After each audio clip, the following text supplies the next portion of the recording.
Hello, everyone. Thank you so much for having me here at ACSE 2023 to speak about updated good publication practice for company-sponsored research and key questions. I'm Lisa DeTora. This is a quick slide about me with some of my disclosures and indicating where I'm getting paid. But the main thing, I think, is that I'm the lead author of GPP 2022 and the head of our current GPP steering committee. So what is good publication practice? This was modeled on good clinical practice, and I have here the ICH guideline that is available, and I put the link in.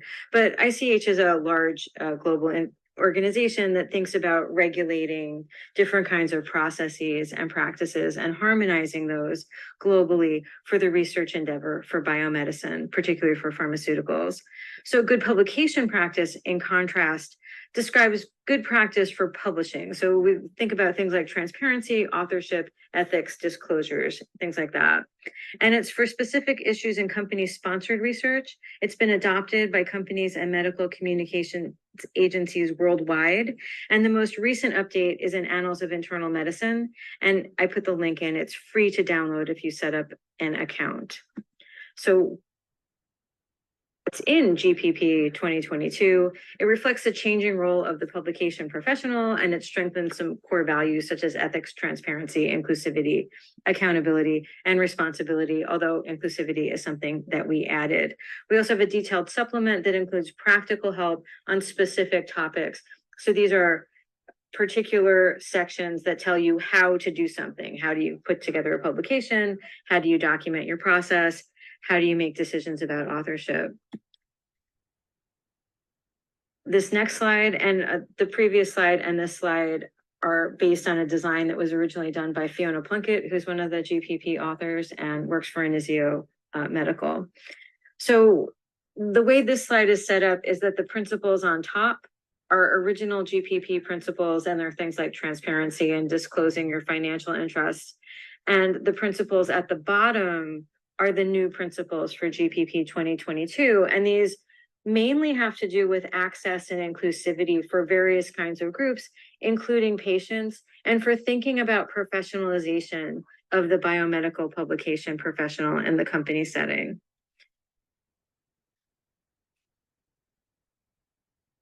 So I was asked today to talk about key ongoing questions, and I decided to organize this into two different specific buckets. So the first of these is building a culture of ethical publishing. So we can think about training, cultural sensitivity, and et cetera. I'll get into more detail on the next slide. And then we can think about basic integrity. So things like transparency or data sharing.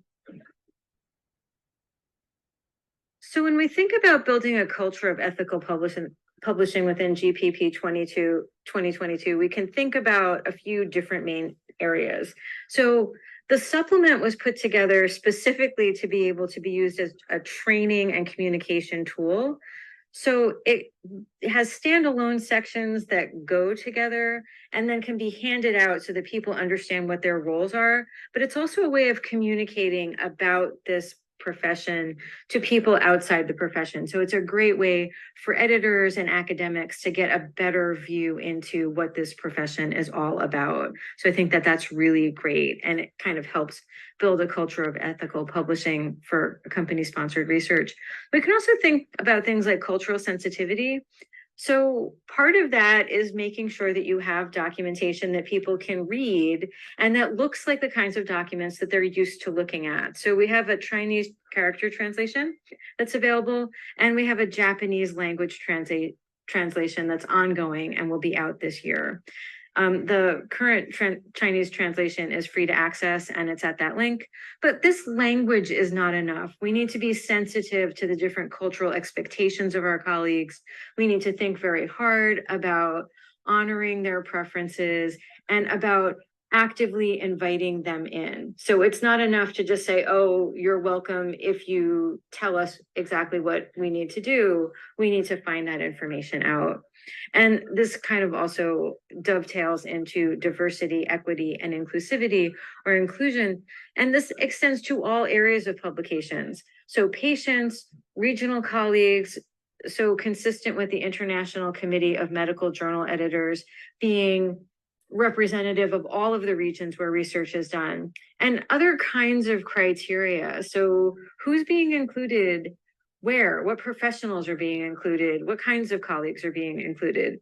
But there's much more work to be done. Dr. Farah Asif wrote a letter to Annals of Internal Medicine regarding GPP and said that until education, research itself, and funding opportunities are themselves equitable, there will not be equity in publishing in company-sponsored research. So that's an area that needs more work that cannot necessarily be done by the publication professional or even by journal editors, but we can, in fact, try to work with other people.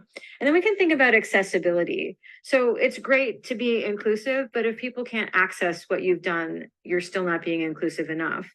So we could think about enhanced content or plain language summaries, which Dickren will be speaking about. He'll also be speaking about diversity, equity, and inclusivity in terms of like where we got comments from for GPP 2022. We could consider these translations, but again, those aren't enough. We can also think about technology, audio, video, and literacy practices. So do we have things that are available for people who don't read text? Do we have work that's available for people whose internet connection might not allow them to download video? Do we have audio available for people who can't see to read text? So these are some of the things that we could think about. This is my mini case study. So I looked at authorship. The International Committee of Medical Journal Editors, who have put together the most widely accepted authorship criteria in biomedicine, recently edited their authorship criterion number 2 from the necessity for authors to revise text for critical content to review text for critical content. So authors should be able to make a revision if it's needed, but review is sufficient. So this reduces the authorship burden, and therefore it opens inclusivity to more people. And it also increases access and inclusion for colleagues who speak different languages. There's no longer this pressure to be able to make a revision in the same language as the publication, that this is more of scientific interpretation. GPP 2022, however, remains the same. It's a living document, so it needs to be updated as needed, but there's not a need here because it was written to remain durable with changes to other guidelines that are put together by journal editors.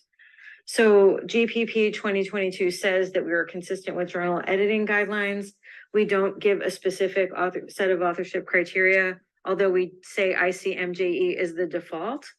But we did not enumerate what exactly those criteria were, and therefore GPP 2022 is still consistent with the existing guidance from ICMJE. So if we think about integrity in research publications, and this is kind of my second bucket here, where does that come from? What kind of an open question is this? So integrity in research publications flows out of integrity in research. So if we think about major research guidelines, unless the research is done following these guidelines, the publications can never have the type of integrity that they should have. Therefore, GPP 2022 only supports a larger framework of ethics and integrity. And this includes the kind of ethics and integrity that you as journal editors are putting together in your own sort of areas or your own remit. And GPP 2022 enables authors to be more ethical in publishing company-sponsored research, but it's not sufficient by itself. So there are ongoing questions. These are inevitable in such a short talk, but I wanted to put together a short list of people who are working on answers for company-sponsored research.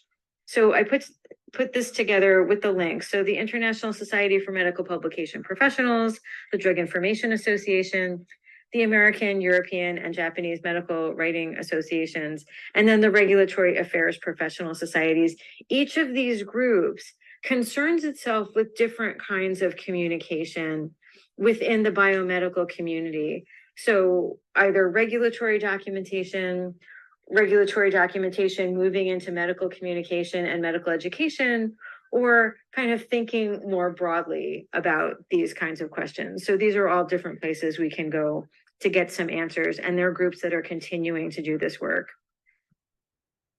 So in conclusion, GPP brings regulatory practices and research ethics into better alignment with journal guidelines. So GPP is about catching up company-sponsored research to you as journal editors. So thank you very much for your attention.